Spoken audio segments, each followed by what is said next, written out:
henu hi tunge kan ti chuan mau ni ro enia lem chang thiam ania chuti te vakin kan lo khelo mai thaya ma se atak samoi le vunnal tak chu ama ngei po hian a chuang ve hle nei ti a khriat thaya heta kan hmuwa po hian a in khu tam lem lo khop mai ama hi kum sum thum pangami ani towa he thalak capsuna po hian han en teule tiam manga han en ve te de enge se sel tur te i khriem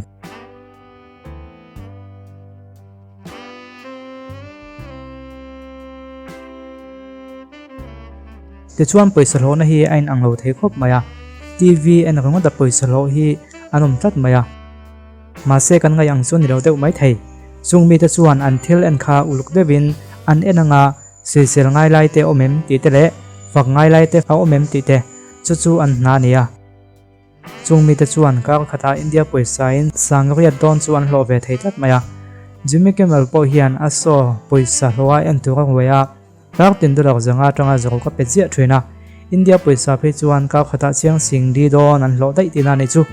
chungmi te chuan aso kha uluk takin an enanga ti chuan siam that ngai lai le mason ngai na lai kha an lo chin siam mai don ni chungmi te chu professional TV watcher an te maya chutiang me ni idu chuan thil ichik pe nga yanga mitam takin an en liam po tangkha nang chuan ni ro chik chat pe nga yanga chu mai ni ravin chutiang chuan ni jok se o tia idea tha tak inei angai don bokani chu wang chuan ngai ang maya ol sam chu ani rawang ti chuan asiam lama kal le taira asiam lam kan sei chuan asiam thiam ti kha ilo ngai tu angal mai theya ma se chutiang ni ravin tui mel te wa e tu ran thiam ti mayang chutiang na chu om le tat maya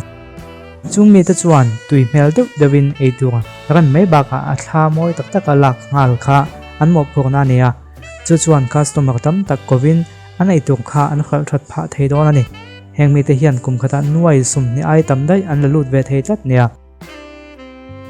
to ke ogam hun pakhata chuan glass veka in sak oma ti mai teang amoi na dang dai khop maya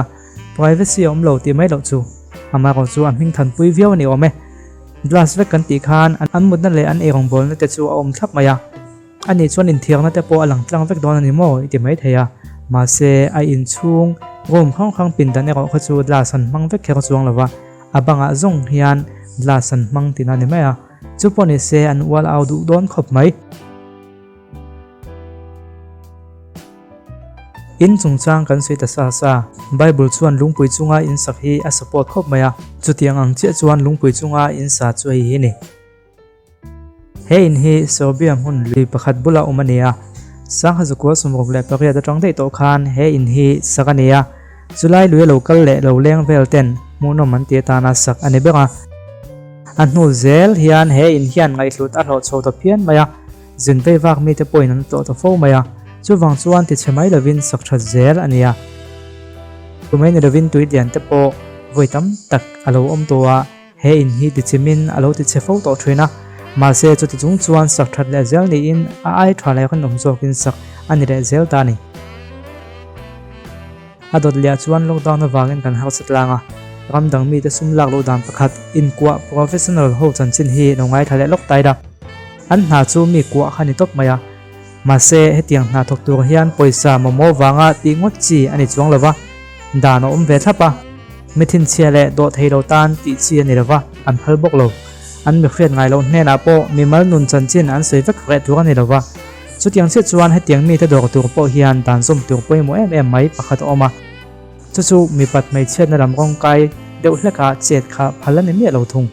chutiang ai che ni chuan dan ni bo chia dor turin itling lo tinani tin mi kwa professional ho hian an customer tur hi an duan thlangin an du lo chuan nol thei bok engponi se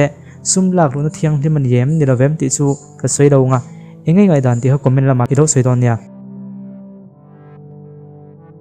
ola khati zong kha to na ta na kan en thei chin ni da phot se khol bom chen ne ro ena wangin lom thu kan soi e